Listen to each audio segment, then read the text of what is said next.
بسم اللہ الرحمن الرحیم فریقاً ہدا و فریقاً حق علیہم الضلالہ انہم اتخذوا الشیاطین اولیاء من دون اللہ ویحسبون انہم مہتدون یا بنی آدم خذوا زینتکم عند کل مسجد وکلوا واشربوا ولا تسرفوا انہ لا یحب المسرفین قل من حرم زینۃ اللہ التی اخرج لعبادہ والطیبات من الرزق قل ہی للذین آمنوا فی الحیاۃ الدنیا خالصۃ یوم القیامہ کذالک نفصل الآیات لقوم یعلمون قل انما حرم ربی الفواحش ما ظہر منہا وما بطن والاثم والبغی بغیر الحق وان تشرکوا باللہ ما لم ينزل به سلطانا وان تقولوا علی اللہ ما لا تعلمون صدق اللہ مولانا العظیم۔ سورہ الاعراف کے یہ تیسرے اور چوتھے رکوع کی آیات ہیں۔ اس سے پچھلی آیات میں رب کائنات نے لباس کے حوالے سے اہل ایمان کو توجہ دلائی کہ اللہ تعالیٰ نے تمہارے لیے لباس اتارا ہے۔ لباس آپ جانتے ہیں کہ انسان کے لیے ہی اللہ تعالیٰ نے رکھا ہے، باقی اور چیزیں ہم دیکھتے ہیں انہیں اس طرح کے لباس کی ضرورت نہیں ہے۔ کتنے ہیں ہمارے ماحول میں یہ جانور ہیں، پرندے ہیں اور چیزیں ہیں، کسی لباس کی ان کو ضرورت نہیں ہے۔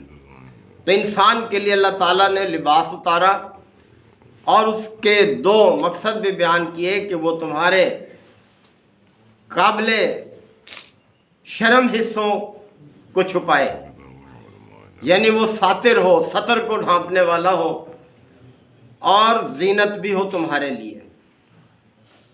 آگے اسی حوالے سے بات کی جا رہی ہے کہ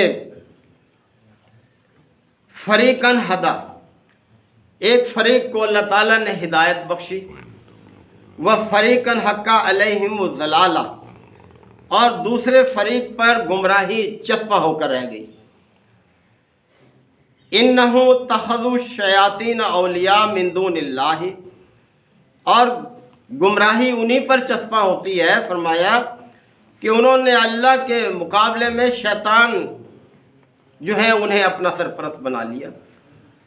اللہ کو اپنا سرپرست بنانے کے بجائے شیاطین کو اپنا سرپرست بنا لیا تو پھر گمراہی ہی ان کا مقدر بنے گی۔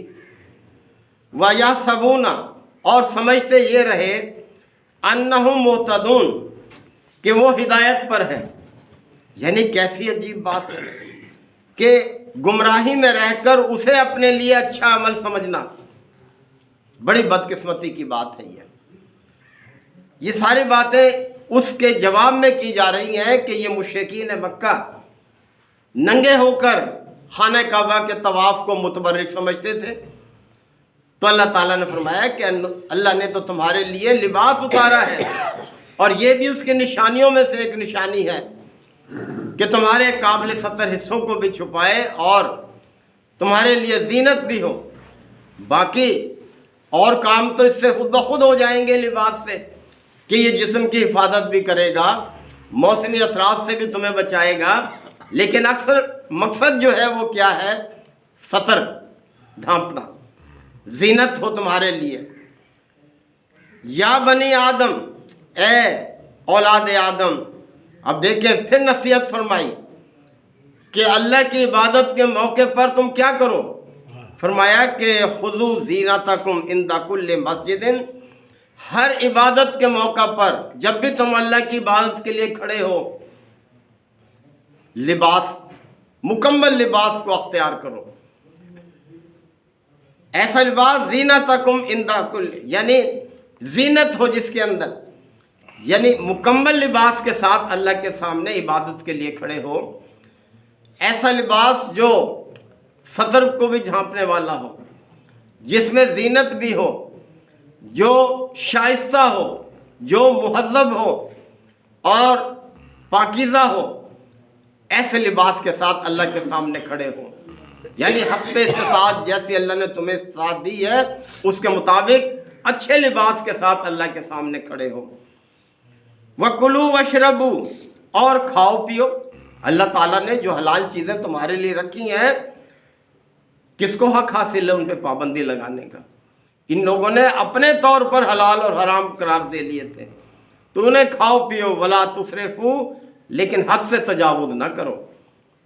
إِنَّهُ لَا يُحِبُّ الْمُسْرِفِينَ، اللہ تعالیٰ حد سے گزرنے والوں کو پسند نہیں کرتا۔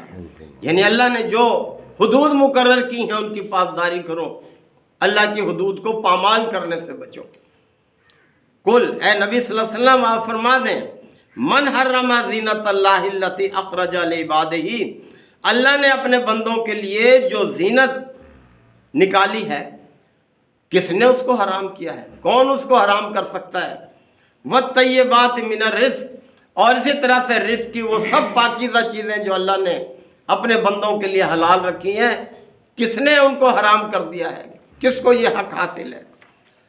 کل، فرما دیں، ہی للذین آمنوا فی الحیات الدنیا، دنیا کی زندگی میں بھی اہل ایمان کے لیے سب چیزیں حلال ہیں جو اللہ نے حلال قرار دی ہیں، خالصتاً یوم القیامہ، اور قیامت کے دن تو خالص اہل ایمان ہی کے لیے حلال ہوں گی، یعنی اہل کفر کے لیے یہ سب چیزیں ختم ہو جائیں گی۔ ان کے لیے تو کھولتا ہوا پانی، جہنم کی آگ، بیڑیاں، توق، یعنی یہ چیزیں ہیں، کانٹے ہیں کھانے کے لیے، جو نہ بھوک مٹائے، جو نہ نیچے اترے، یعنی آخرت میں صرف اہل ایمان کے لیے ہوں گی یہ کھانے کی چیزیں۔ اور فرمایا کذالک نفصل الآیات لقوم یعلمون، اسی طرح سے ہم اپنی آیات کھول کر بیان کرتے ہیں ان لوگوں کے لیے جو علم دوست ہیں، جو علم سے تعلق رکھتے ہیں۔ کل، ایسے نبی صلی اللہ علیہ وسلم آپ فرما دیں، انما حرم ربی، میرے رب نے تو یہ چیزیں حرام کی ہیں، ان کو دیکھو ذرا، ان کی طرف غور کرو، کیا حرام کی ہیں؟ اللہ تعالیٰ نے وہ چیزیں دیکھیں بیان فرمائی۔ کل انما حرم ربی الفواحش، میرے رب نے تو بے حیائی کو حرام قرار دیا ہے، بے حیائی۔ فرمایا ما ظہر منہا وما بطن، خواہ وہ کھلی ہو یا چھپی ہو، ہر حال میں بے حیائی سے بچو۔ اور یہ نماز محترم بھائیو جس کے بہت سے پہلو ہیں، ایک پہلو اللہ تعالیٰ نے اس کا یہی بیان کیا ہے کہ ان الصلاۃ تنہا عن الفحشاء والمنکر، یہ نماز بے حیائی اور برے کاموں سے انسان کو روکتی ہے۔ اگر نماز کے باوجود انسان بے حیائی اور برے کاموں سے باز نہیں آ رہا تو اسے سمجھ لینا چاہیے کہ میری نماز اللہ کو قبول نہیں ہے۔ اپنی نماز کی فکر کرے وہ کہ اس میں پورا خشوع ہو، خضوع ہو، توجہ ہو اللہ کی طرف، اس کے سارے آداب پیش نظر ہوں، اس کے تقاضے پیش نظر ہو، تو پھر یقیناً یہ بے حیائی اور برے کاموں سے روکتی ہے۔ تو اے نبی صلی اللہ علیہ وسلم آپ فرما دیں ان سے، میرے رب نے جو چیز حرام کی ہے وہ کیا ہے؟ بے حیائی حرام کی ہے، کھلے ہو یا چھپے ہو۔ والبغی بغیر الحق، اور ناحق کام جن میں اللہ کی سرکشی اور بغاوت ہو وہ اللہ نے حرام کیے ہیں، جیسے جھوٹ بولنا، وعدہ خلافی کرنا، چوری کرنا، رشوت لینا، یعنی وہ سب جو اللہ کی بغاوت کے کام ہے، اللہ کے ساتھ سرکشی کے کام ہیں، اللہ نے وہ سب حرام کر دیے ہیں۔ وَأَن تُشْرِكُوا بِاللَّهِ مَا لَمْ يُنَزِّلْ بِهِ سُلْطَانًا، اور شرک کو اللہ نے حرام قرار دیا ہے جس کے بارے میں اس نے کوئی سند نازل نہیں کی کہ اللہ کے ساتھ کوئی اور بھی معبود ہے، کوئی سند نے اللہ نے اس کے بارے میں نازل نہیں کی۔ تو اللہ یکتا ہے اپنی تخلیق میں، اپنی حکمرانی میں، اپنے فیصلوں میں، اللہ کے ساتھ کسی کو شریک نہ کرو، شرک کو اللہ نے حرام کیا ہے۔ وَأَن تَقُولُوا عَلَى اللَّهِ مَا لَا تَعْلَمُونَ، اور اللہ نے وہ سب باتیں حرام کی ہیں جن کا تمہیں علم نہیں ہے، اللہ سے جھوٹی باتیں منسوب کرنا یہ حرام ہے، ان چیزوں کی پاسداری کرو۔ آگے آیات میں اور بھی چیزیں ہیں۔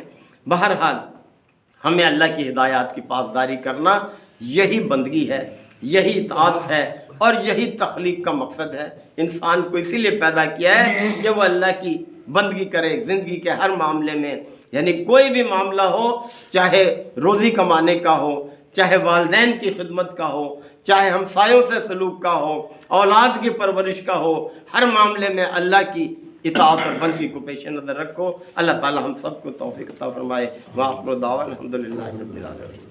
الحمدللہ وکفا والسلام علی عبادہ الذین اصطفی۔ ربنا آتنا فی الدنیا حسنۃ وفی الآخرۃ حسنۃ وقنا عذاب النار وادخلنا الجنۃ مع الابرار یا عزیز یا غفار یا رب العالمین۔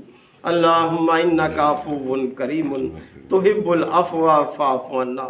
اللہم من احییتہ منا فاحیہ علی الاسلام ومن توفیتہ منا فتوفہ علی الایمان۔ یا شافی الامراض اشف مرضانا ومرضى المسلمین۔ یا قاضی الحاجات اقض حاجاتنا وحاجات المسلمین۔ اللہم اعز الاسلام والمسلمین۔ اللہم دمر اعداء الدین۔ ربنا تقبل منا انک انت السمیع العلیم وتب علینا انک انت التواب الرحیم۔ صلی اللہ تعالی علی خیر خلقہ محمد وآلہ وصحبہ اجمعین۔ الحمدللہ۔